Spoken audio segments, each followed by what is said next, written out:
Welcome back to Newslink. Now, the eNCA Royal Palace will be bathed in white today. This as thousands of Shembe church congregants gather for its annual Mgidi service. Africa's largest church is celebrating the ascension of King Misuzulu Kazwelithini. Let's find out more about this cultural experience from cultural expert Professor Musa Xulu. Prof, thank you very much for giving us your time this morning. Let's maybe start with that broad overview of the significance of the Shembe church leaders engaging the sitting king of the AmaZulu nation. Well, thank you very much, my sister, and to your viewers. The Shembe Church, Nazareth Baptist Church, as you have rightly said, is the largest church, one in the Zulu Kingdom, and secondly, in Africa.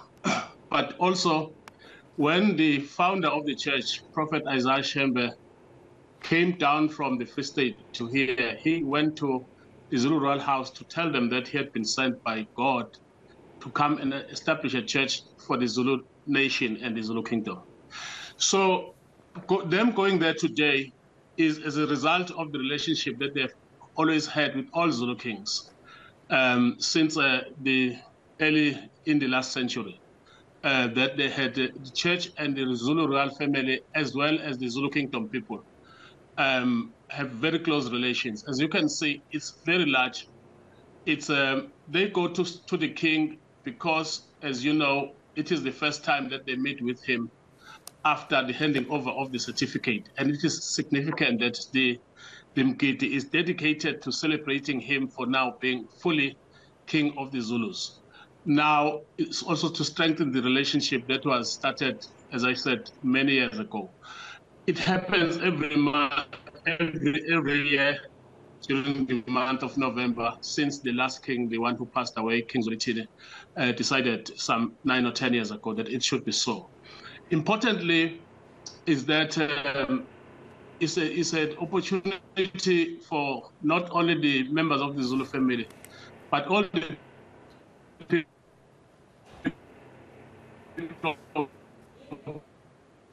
the Zulu Kingdom to remember that it is possible to account Zulu culture, as you can see.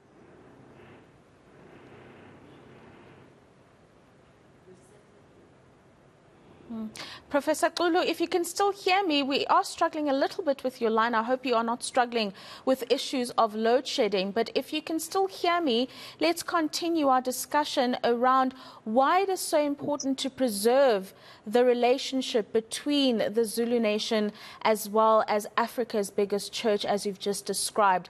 What would happen should there be a breakdown, if ever? Well, a breakdown would be quite unfortunate, very unfortunate, I must say, because, as I said, the founder of the church, before he spoke to any convert, to anyone who wanted to join his church, came to the Zulu royal household to say he has been sent by God. So this has been going on now for over 100 years, and it's important that such a relationship is maintained. You must also remember that the Zulu Kingdom people are basically culturally the same, and the church has done a good thing by embracing some of the Zulu cultural practices into its ministry. It becomes therefore very easy for parish. If it was that, would mean that majority of the Zulu people, because majority of Zulu people are attending this church, will then not be able to align with the Zulu royal family. And that would not be good at all. And I suppose the relationship goes beyond the church and the cultural practices between the AmaZulu people as well as the congregants of the Shembe Church. The kinds of engagements that the church leaders should be having with the king when it comes to community development of the people of their nation. What kind of conversations should they be having in this regard? Well, His Majesty the King has taken a stance now that after the 29th of October, the ceremony that took place in Durban, he is focusing on socio-economic development. For example, on Tuesday, he's hosting this very big Zulu Kingdom Investment Conference. So when it comes to meeting with this church, because it's present in almost every community, it has happened in the past that he has been seen walking around with its leader, Prophet Shembe, to communities to look at how to intervene in terms of poverty alleviation. Also, the issues about household self-sufficiency. This church is very good with preaching that. It's also very good with preaching high standards of cultural practices.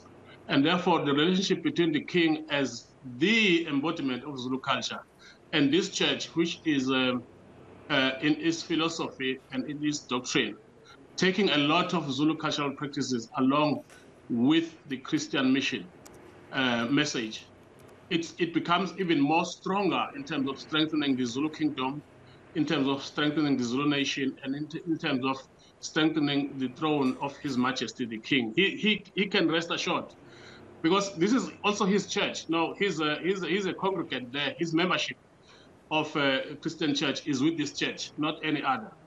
But of course, he's open to all denominations as king of everyone. So it becomes very important that he works with this church for community support, as well as to reach out to the farthest areas where he personally could not be able to go, because you can hardly find a community here in the Zulu Kingdom where this church is not represented. Yeah, and then just a final thought from you. The Shembe Church has not been without its own controversies in terms of leadership battles that it has had to grapple with over the last few years. How important will be the unity within the church to making sure that all of the things that you've just mentioned in partnership with the King are actually made real for those within the different communities in the province, and I suppose in the rest of the country? Yes, no, definitely, because also this church is present in almost every province in South Africa. I must say that they have been divided into 4 or 5 factions. 4 of those factions are led by members of the Shembe family. One of them is led by a non-member of the Shembe family, Prophet Mbanza. You know, I'm a pastor myself. I know sometimes how difficult it is for people of the church to come together. So the ones that are coming there today from Ebuhleni is the largest faction, is the largest, that's where most of the members of the church go to. There has been court decisions on who should be the leader of the church. That is when the church is seen in unity. I don't see that happening in the near future, because the differences are not based on the Christian doctrine. They are based on personalities. So once it's not about Christian doctrine, it's about personalities, then it's the personalities. They keep fighting and fighting. The doctrine is the same. They all dress the same. They all talk the same language, the same hymn book, the same everything. They only differ in terms of personalities. And usually it becomes very difficult, as I've said, to come together if you have those differences. But the king himself is a member of, I think, all of them, because he welcomes all of them.